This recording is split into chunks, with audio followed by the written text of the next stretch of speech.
And I think something that's caused a fair bit of disruption as well has been injuries this round. I don't feel like we've seen so many crucial injuries. We saw on Thursday night, Jerome Luai, he went off with that shoulder injury. They're expecting him to be back for the preliminary final, but he's a huge loss as well. We see there Luke Metcalf with a hamstring injury, Joey Manu also coming off with a hamstring injury.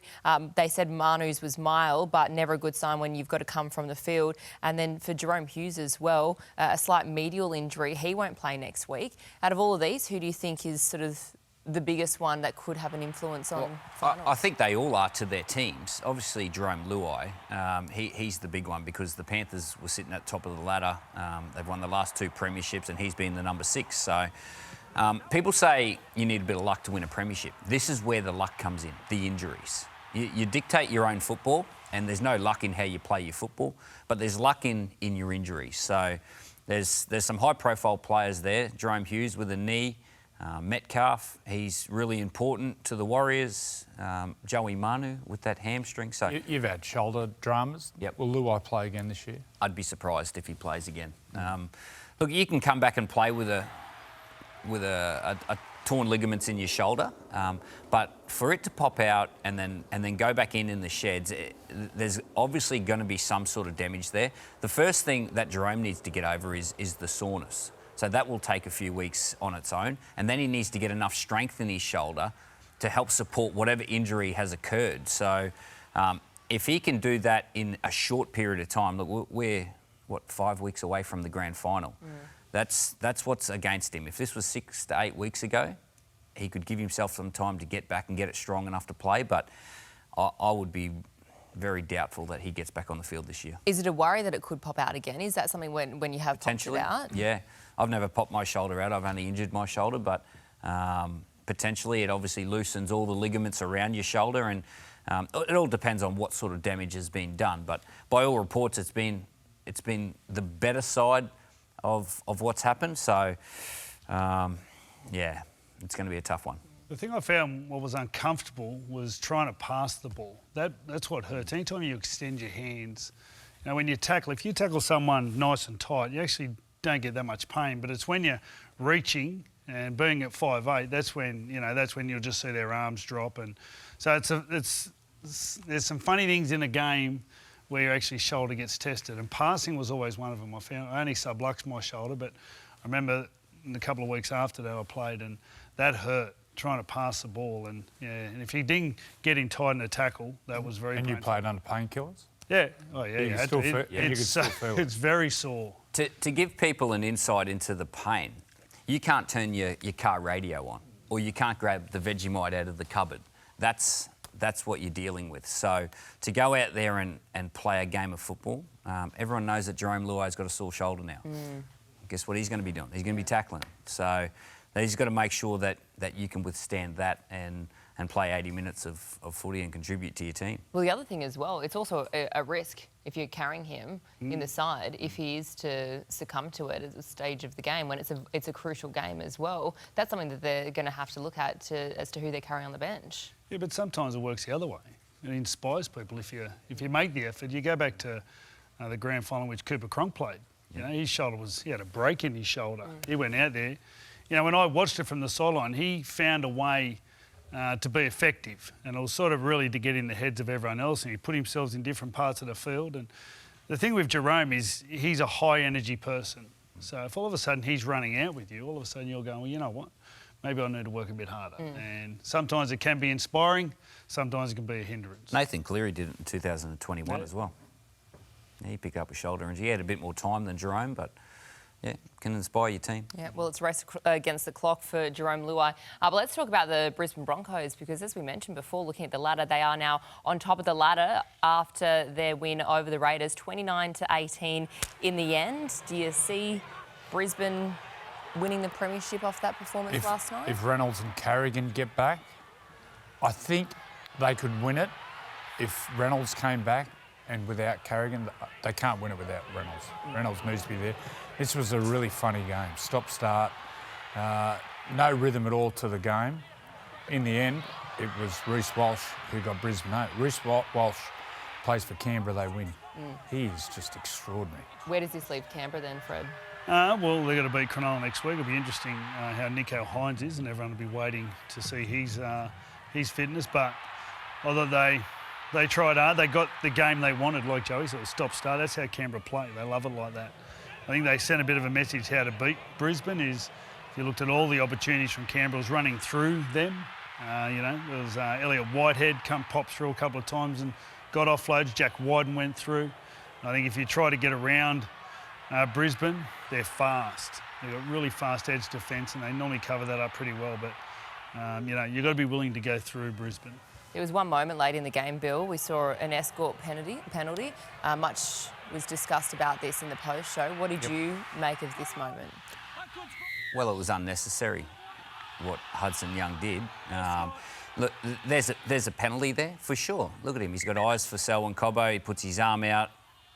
It's unnecessary. The thing, so... With the game on the line. What Ricky would be disappointed about is that the standard of the game?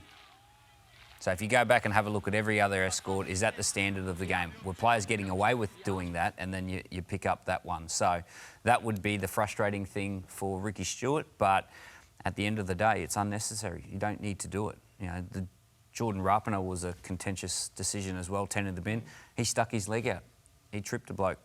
You can't do it. Yeah, so that Rapana incident, you think that was a fair call for him to spend 10 minutes in the bin for that? Absolutely. He did it 2 weeks ago against the Melbourne Storm, I think it was. He got caught off balance and he threw his leg out. It's a reactional play, but... Warning. At the end of the day... Warning. No sin bin. Stay out of the game. Stay out of it. Manage it. Doesn't touch him. More reactionary. Just... He must have touched him. He touched his left. He wouldn't have got sent off if he didn't touch him. Like, that's at the end of the day, you can argue how harsh the penalty is, but they've made their bed. They've done the action. The action's illegal, so it is harsh. It's harsh, but you've got to look at your own backyard. You can't be looking at referees. You can't be looking at their decisions. You've got to be going, well, we have actions that we can control. They can't control the referees. They can control what their actions are on the field. Well, this week's Men's Shake Gutsiest Player of the Week award, this one a pretty easy choice. Ryan Papenhuyzen, after 408 days, he returned to the field. Do you think he can be the spark for the Storm in the final series, Bill? Absolutely. I think he can. He's done all the work over the last 14, 15 months to get back on the field and a few setbacks, but a much awaited return to the field. Ryan Papenhuyzen, where he plays, I'm not too sure, maybe off the bench. Quite a conservative coach, Craig Bellamy, and Nick Meaney's doing a fantastic job, so was reluctant to put him back there at fullback. I thought the Titans were really good. The Storm are still not perfect. They've still got some holes in their game, but the Titans really put it to the Storm, played really free at the start of the second half to make a real game of it. But the Storm just had a little bit too much class in the end. Where do you think he fits in, Joey, for the weeks ahead? Papenhuyzen. Well, I would have put him in last week. I would have put him straight back in. I really feel for Nick Meaney, but Papenhuyzen's the number one coming into the semi-finals. If he can do what he does, this is how he started his career at Melbourne. He went down there was about 3 fullbacks. He ended up getting that role, did a great job, but he started coming off the bench, playing in the middle, playing at lock, playing wherever needed. And could you imagine sitting there if you're the other coach and all of a sudden Ryan Papenhuyzen comes on a certain part of the game, then your mindset sort of changes. He's too good a player just to play 15 minutes at the end of the game. You got to be winning at the end of 80. And I think Craig Bellamy says, well, you know what, my fullback's, he's doing a great job.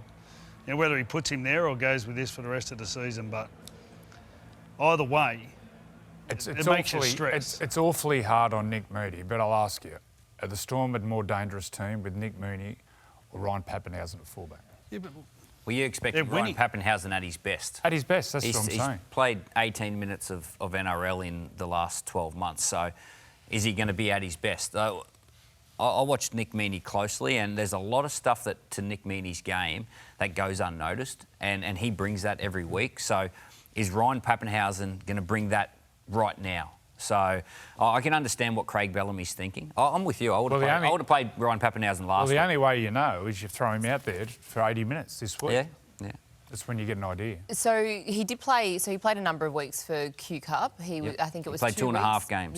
Yeah. So and then obviously 19 minutes yesterday. Yep. Fitness-wise, the jump from playing 80 minutes at Q Cup to 80 minutes at NRL level, how big of a jump is it? The intensity is a lot higher. But he's had a month of football now. He's had a month of contacts, getting tackled, tackling opposition. So, like, he's ready to contribute now. Watching yesterday, the young halfback, I've been watching him bits and pieces. Haven't seen a whole game he's played in. Tom Weaver, he looks a real player of the future for the Titans. Only slight, still only 77, 80 kilos.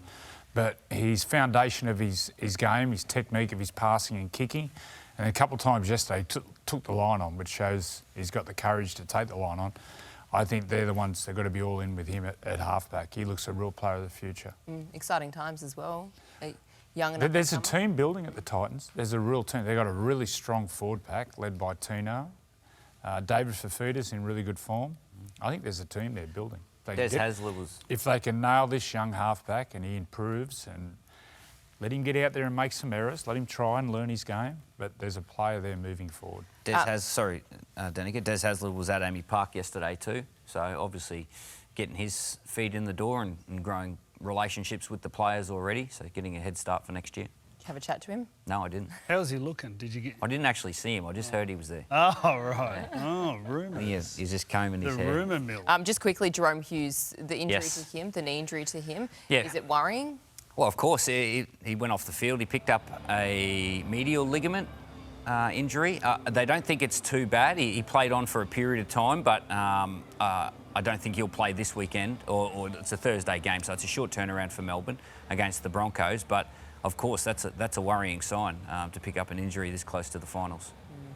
Well, we did see on Thursday night as well the Penrith Panthers, who have been the front runner all season, go down to the Parramatta Eels, who are essentially not playing finals footy at all. This was a huge shock and something that has a lot of ramifications as well. We spoke about the injury to Jerome Luai, but just for the Panthers team in general, is it they often speak about the loss that you needed, but is it that rocket that'll get up them for next week, or do you worry it could knock their confidence, or how much do you read into it? Well, people speak about is it worth resting players at this time of year, especially for Penrith, who have been up for an awful long time. At the end of the game, they were barely recognisable. They went into the game without their fullback, without a winger, without a centre, without a dummy half, without a back rower, and Parramatta were really good. They played a exciting brand of footy. They offloaded, and what they were doing, they were making their catches. There was a lot of pressure passing, but they were making it. Dylan Brown was excellent. I thought he really took the line on. Gutho was brilliant. So that was as good as I've seen Parramatta play. And, you know, people talk about, you know, not having the stress of making semis, and you saw it. They were just free, relaxed. They ran out there in the warm-up like that, and Penrith just didn't put enough pressure on them. They had their chances too. They were down on their line, and they just didn't put enough pressure to find that next level. If Parramatta had their next level, which, you know, over the last month, every other team's found that level, and Parramatta have given in, basically. Do you think this result has now bearing on whether Penrith rest players against the Cowboys next week? For sure. You can't go into the semis losing 2 in a row. So I'd say they'll pretty much play pretty much everyone this week. Jerome Luai's a big loss. Big loss. Brings them back to the field. Do you think they will? With the game on Thursday night, Melbourne play the Broncos. If the Broncos win that, then the minor premiership's out of reach. They can only finish second. Well, the issue is, though, they've got to name the teams on Tuesday. Yeah, but you can name 22 or 23. So you have a bit of flexibility there. I would be tempted to rest a lot of the players. They've done that before. You can ill afford to go into that first semi-final already without Jerome Luai. But if you're going to rest players, I would not rest anyone from the left edge, because whether Jack Cogger goes in there, he needs to build combinations, especially defensively. True. Well, Tungor's back. With Tungor. Tungor will be back, so back he's left edge. So Taruva will be back. I think they'll play pretty much. So they get their two mainstays there. And you're right, you know, getting Jack Cogger to work that combination. Dylan Edwards will play. But then also it's a dress rehearsal for Nathan Cleary without Luai, where Luai provides a lot of the energy, as Freddie spoke, but he provides the ad-lib footy, when he dances around and offloads the ball, where Nathan is the game manager. So it's also going to be a good 80 minutes for Nathan Cleary to feel his game and how his game has to change with Jack Cogger at 5'8". Working on that combination is probably going to be working on the combat, but pretty much more how much more responsibility Nathan has to take on, and does his game have to change at all? It's intriguing. He might need some man shake. He could have the last of the man shake. It slowly disappeared. We've been eating it all season. Who knows what will happen next week on the show. It was great to see Sam Walker back in action in the NRL last night against the Tigers, helping the Roosters to a win over West Tigers.